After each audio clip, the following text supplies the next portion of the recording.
आज हम lecture number 8 के साथ दोबारा हैं। लेक्चर नंबर 7 के अंदर आपने रूटीन वाइज चीज़ें पढ़ी। आज लेक्चर नंबर 8 के अंदर हम कुछ स्ट्रक्चर्स को, स्पेशल सेंटेंसेस को और वोकैबुलरी को डिस्कस करेंगे। सबसे पहले देखते हैं लेक्चर नंबर 8 के स्पेशल सेंटेंसेस क्या हैं। सबसे पहले स्पेशल सेंटेंस है he has a strong will. He has a strong will का मतलब होता है वो इरादे का पक्का है, मतलब जब वो कोई बात कहता है तो उसको पूरा करता है, तो मुहावरतन कहते हैं he has a strong will. Next है मनी इज अ गोल्डन की। मनी इज अ गोल्डन की का मतलब होता है पैसा फेंक तमाशा देख। मुहावरतन हम कहते हैं ना बाप ना बड़ा भैया सबसे बड़ा रुपया, तो हम उसके लिए इंग्लिश में यूज करते हैं मनी इज अ गोल्डन की। नेक्स्ट है great boast small roast. Great boast का मतलब स्मॉल रोस्ट। बोस्टिंग कहते हैं शेखी बगाना, लंबी लंबी बातें करना। स्मॉल छोटा सा रोस्ट है और ग्रेट बोस्ट है तो मतलब छोटा सा रोस्ट खा के और पूरे मोहल्ले में पीट रहा है कि मैंने रोस्ट खाया, रेस खाया, बोस्टिंग कर रहा है। तो मुहावरतन हम कहते हैं कि ऊंची दुकान फीका पकवान, या हम कहते हैं भरम भारी पतीला खाली, मतलब अंदर से है कुछ भी नहीं, सिर्फ बातें ही बातें हैं। नेक्स्ट है ग्रेट बोस्ट स्मॉल विट। विट अकल को कहते हैं, तो छोटी अकल और बड़ी बात, तो हम मुहावरतन कहते हैं छोटा मुंह बड़ी बात। नेक्स्ट है good mind good find. Good mind good find मतलब अगर आपका माइंड गुड है तो आपको अच्छी चीज मिलेगी, तो मुहावरतन हम कहते हैं अच्छा सोच अच्छा होगा, मतलब जैसा बंदा सोच रखेगा वैसा ही उसे मिलेगा। नेक्स्ट है बिलीव वेल हैव वेल। अच्छा यकीन रखो अच्छा मिलेगा। Do good have good. कर भला हो भला, अगर आप अच्छा करेंगे in return of that you will find good. Next है it will be so sir. It will be so sir का मतलब होता है ऐसा ही होगा जनाब। उर्दू में एक सेंटेंस है कॉमन है, हम अक्सर बातों बातों में ये कहते हैं ऐसा ही होगा भाई, ऐसा ही होगा। In English we will say it will be so sir. Next है don't put blame on me. Blame इल्जाम लगाने को कहते हैं, तो don't put blame on me का मतलब होता है मुझे इल्जाम मत दो, don't put blame on me. Next है lend your money lose your friend. Lend उधार देने को कहते हैं, लेंड योर मनी पैसा उधार दो, लूज योर फ्रेंड दोस्त को खो जाओ। तो मुहावरतन हम कहते हैं कि उधार मोहब्बत की कैंची है। ये हमारे थे 10 स्पेशल सेंटेंसेस जो कि मुख्तलिफ किस्म के हैं और रोजमर्रा लाइफ के अंदर इनका बहुत ज्यादा इस्तेमाल होता है, इसीलिए आप इनकी प्रैक्टिस करें वोकैबुलरी की तरफ। और आज के इडियम्स के अंदर सबसे पहले देखते हैं आज के इडियम्स क्या हैं। पहला इडियम्स है bone of contention. Bone of contention कहते हैं फिसाद की जड़। जैसे कि हम अक्सर कहते हैं ना कि तुम फिसाद की जड़ हो, तो इन इंग्लिश हम कहेंगे you are a bone of contention. Next है एप्पल ऑफ डिस्कार्ड का मतलब भी यही होता है फिसाद की जड़।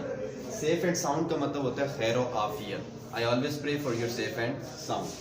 नेक्स्ट है burst into tears. Burst into tears का मतलब होता है आंसुओं का फूट निकलना, ठीक है। एंड नेक्स्ट है pin drop silence. Pin drop silence का मतलब होता है मुकम्मल खामोशी। जैसे कि फॉर एग्जांपल आप कहते हैं I want pin drop silence in the class, मुझे क्लास में मुकम्मल खामोशी चाहिए। अब चलते हैं वोकैबुलरी की तरफ। हमारा पहला वर्ड है बूस्ट। बूस्ट का मतलब होता है शेखी बगारना, जैसे हम बोस्टिंग कहते हैं। बोस्ट का मतलब होता है शेखी बगारना, लंबी लंबी बातें करना, लंबी लंबी छोड़ से कहते हैं। और बोस्टर का मतलब होता है शेखी बगारने वाला। बोस्टिंग शेखियों को कहते हैं लैंड उधार देना। To give something is called lend and to take something is called borrow. उधार लेने को बोरो कहते हैं। सोरो का मतलब होता है गम। सोरोफुल का मतलब होता है गमज़दा, गम से भरा हुआ। गैम्बल कहते हैं जुआ खेलना, जैसे जुआ खेलते हैं ना तो उसे हम इंग्लिश में गैम्बल कहते हैं। और गैम्बलर का मतलब होता है जवारी, और गैम्बलिंग का मतलब होता है जुआ। जगल जगल कहते हैं करतब करना, ये मदारी वगैरह अक्सर करतब जो करते हैं that is called juggling. Juggling करतब, जगलर करतब करने वाला यानी कि मदारी। और रिट्रीव और रीगेन दोनों का मतलब एक ही है, दोबारा हासिल करना। हैंडफुल पीपल का मतलब होता है मुट्ठी भर लोग। हैंडफुल पीपल मुट्ठी भर लोग। और हेयर से का मतलब होता है सुनी सुनाई। सुनी सुनाई बात पे हमें यकीन नहीं करना चाहिए, we should not believe in hearsay. So ये थे हमारे इडियम्स और ये थी हमारी आज की वोकैबुलरी। क्लियर? अब आप इसको प्रैक्टिस में लेके आए और इनको खूब याद करें। अब हम चलते हैं आज के स्ट्रक्चर्स की तरफ। आज के स्ट्रक्चर्स भी मामूल के मुताबिक बहुत ही इंपॉर्टेंट हो गए और इससे काफ़ी सेंटेंसेस आपको बोलने आएंगे। आज का हमारा पहला स्ट्रक्चर है आई इंटेंड टू। इंटेंट का मतलब होता है इरादा करना। इंटेंशन इरादे को कहते हैं और इंटेंट इरादा करने को कहते हैं। जैसे कि फॉर एग्जांपल आप किसी भी चीज का इरादा रखते हैं या इरादा करते हैं, उसको इंग्लिश में बयान करने के लिए हम इंटेंट टू और इस स्ट्रक्चर का खूब इस्तेमाल करते हैं। टू के बाद आप वो काम लगाते हैं जिस काम का आपका इरादा है। अब जाहिर है आप कोई काम करने का इरादा करते हैं, वो काम यहाँ पे वर्ब की शक्ल में आ जाएगा। जैसे कि आपका इरादा है इंग्लिश सीखने का, आपका इरादा है अपना बिजनेस स्टार्ट करने का, आपका इरादा है मुल्क से बाहर जाने का, आपका इरादा है दोस्तों के साथ जाने का, जो भी आपका इरादा है वो सारे इरादे यहाँ पे आप लगा सकते हैं। I intend to learn Arabic language, मेरा इरादा अरेबिक जबान सीखने का है। I intend to change my car, मेरा इरादा अपनी कार चेंज करने का है। I intend to start my own business. I intend to apply for a new job, मेरा इरादा है नई जॉब के लिए अप्लाई करने का। तो जो आपके इरादे हैं टू के बाद यहाँ पे लगा के आप खूब प्रैक्टिस करें।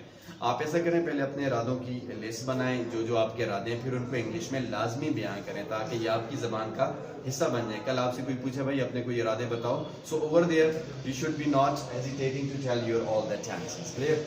नेक्स्ट, इसका क्वेश्चन कैसे बनाएंगे अब? What do you intend to do in on coming Sunday?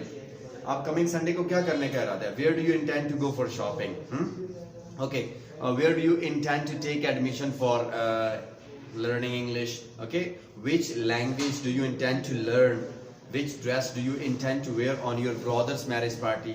भाई की शादी में कौन सा ड्रेस पहनने का इरादा करते हो? तो इस तरह के आप क्वेश्चन बनाएं एटलीस्ट 20 के। क्या खाने का इरादा करते हो, कहाँ जाने का इरादा करते हो? नेक्स्ट स्ट्रक्चर है हमारा विश टू। विश टू का मतलब होता है ख्वाहिश करना। आई विश, मैं ख्वाहिश करता हूँ, टू के बाद वो काम लगा दें जिस काम की आप ख्वाहिश करते हैं। I wish to serve my parents, मेरी ख्वाहिश है कि मैं अपने माँ बाप की खिदमत करूँ। ठीक है? I wish to serve my country, मेरी ख्वाहिश है कि मैं अपने कंट्री को सर्व करूँ। टू के बाद वो अपनी सारी ख्वाहिशात लगा दें। वो ख्वाहिश खाने से, पीने से, पहनने से, सीखने से, सिखाने से, जो भी आपकी ख्वाहिशात है वो ख्वाहिशात यहाँ पे लगाएं और आप उसकी खूब प्रैक्टिस करें। Clear? I wish to eat fruit. I wish to take 1 cup of tea only in my breakfast, मेरी ख्वाहिश है मैं नाश्ते में सिर्फ एक चाय का cup पीऊँ। What do you wish to do for your parents? आप माँ बाप के लिए क्या करने की ख्वाहिश है? Where do you wish to go for higher education? Where do you wish to go on coming Sunday? ठीक है? What do you wish to do for poor people? गरीब लोगों के लिए क्या करने की आपकी ख्वाहिश है? तो इस तरह के भी आप क्वेश्चन बना सकते हैं। नेक्स्ट स्ट्रक्चर है हमारा आई नीड टू। नीड जो होता है वो इसका मतलब यहाँ पे जरूरत रखना। जैसे कि आप कहते हैं कि मुझे इंग्लिश सीखने की जरूरत है, तो आप कहना ये चाहते हैं कि मैं इंग्लिश सीखने की जरूरत रखता हूँ, लेकिन हम शॉर्ट में कहते हैं कि मुझे इंग्लिश सीखने की जरूरत है। I need to learn English. ठीक है? आप थके हुए आप कहते हैं यार I need to take rest, मुझे रेस्ट करने की जरूरत है। या आप डॉक्टर के पास जाते हैं तो डॉक्टर आपसे कहता है you need to take rest, आपको रेस्ट करने की जरूरत है। You need to eat fruit, आपको फ्रूट खाने की जरूरत है। Clear? You need to take exercise, आपको एक्सरसाइज करने की जरूरत है। जो भी इंसान की आपकी जरूरियात है, टू के बाद वो अगर काम है तो आप वर्ब की शक्ल में लगाएंगे। जैसे आप कहते हैं कि मुझे एक किताब की जरूरत है, तो किताब एक काम नहीं, आप डायरेक्ट बोलेंगे आई नीड अ बुक। मुझे तुम्हारी जरूरत है, आई नीड यू। ठीक है? मुझे तुम्हारी मदद की जरूरत है, आई नीड योर हेल्प। लेकिन अगर किसी काम की जरूरत है तो काम की शक्ल में आप टू लगा के काम लगा देंगे। I need to take rest. ठीक है? I need to improve my vocabulary. I need to read English newspaper. ठीक है? I need to take medicine. I need to get up early in the morning. I need to sleep early. I need to wear uniform for my office. So इस तरह के आप जो काम करने की आपकी जरूरत है आप यहाँ टू के बाद लगाएं और अपनी सारी जरूरियात को आप इंग्लिश में बता सकते हैं। अब आपकी जो जो जरूरियात हैं उनकी लिस्ट तैयार करें, उनको सोचें और फिर उनको इंग्लिश में बनाएं। इसका क्वेश्चन भी हम बना सकते हैं, what do you need to learn, आपको क्या सीखने की जरूरत है? What do I need to do to improve my English, मुझे अपनी इंग्लिश इंप्रूव करने के लिए क्या करने की जरूरत है? Clear? What do I need to eat to improve my health, मुझे अपनी हेल्थ इंप्रूव करने के लिए क्या खाने की जरूरत है? सो इस तरह के आप इनके क्वेश्चंस बनाएं और इनके खूब प्रैक्टिस करें। आज के हमारे स्ट्रक्चर्स अपने इरादे बताने से रिलेटेड है, अपनी ख्वाहिशात और अपनी ज़रूरियात। क्लियर? लैंग्वेज हम सीख ऐसे रहे हैं कि जो हम रोज़मर्रा की बातें करते हैं इन्हीं को हमने इंग्लिश में ट्रांसलेट करना है, और इनको ट्रांसलेट करने के लिए हमें ये छोटे छोटे स्ट्रक्चर्स का सहारा लेना पड़ता है। अगर ये छोटे छोटे स्ट्रक्चर्स की आप अच्छी खूब प्रैक्टिस कर लेते हैं, then I don't think so that tomorrow or you would be facing any sort of the problem just to convey your message in English language. Clear? तो हमने इंग्लिश लैंग्वेज में मैसेज कन्वे करने के लिए इन structures की practice करनी है, और इनकी आप इतनी प्रैक्टिस करें कि जब आप बोल रहे हो तो वहां पे आप कॉन्फिडेंस के साथ बोलें और एक्यूरेसी के साथ बोलें। Accuracy and confidence and fluency ये आते हैं प्रैक्टिस के जरिए। क्लियर? प्रैक्टिस करने का मैंने आसान तरीका आपको बता दिया है कि आप पहले लिस्ट तैयार करें उस काम से रिलेटेड, उस स्ट्रक्चर से रिलेटेड, और फिर उनको बोलने की कोशिश करें, और बोले ऐसे कि जैसे आप किसी को बता रहे हैं। जैसे आप इंटेंट की प्रैक्टिस कर रहे हैं तो आप ऐसे प्रैक्टिस करें कि आप किसी को बता रहे हैं, सामने एक बंदा है, आप उसको कह रहे हैं यार I intend to change my mobile, तो आप बता रहे हो उसको, ये से नहीं पढ़े I intend to change my mobile, no. अरे क्वेश्चनिंग से आप अपने आप से क्वेश्चन पूछें, excuse me what do you intend to take in the dinner, तो खुद बोले बोला I intend to take biryani in the dinner, तो खुद से क्वेश्चन पूछें, खुद आंसर दें, देखिए आपकी इंशाल्लाह बहुत अच्छी इंप्रूवमेंट होगी। हर स्ट्रक्चर से अगर आप 15-15 क्वेश्चन भी अपने से पूछते हैं तो अभी आप देखें अभी तक हमने कितने क्वेश्चन पूछ लिए। अगर ये अपने क्वेश्चन पूछे हैं या पूछेंगे तो आपकी बहुत अच्छी इंप्रूवमेंट होगी। Clear? Thank you very much, अपना ख्याल रखें, अल्लाह हाफिज़।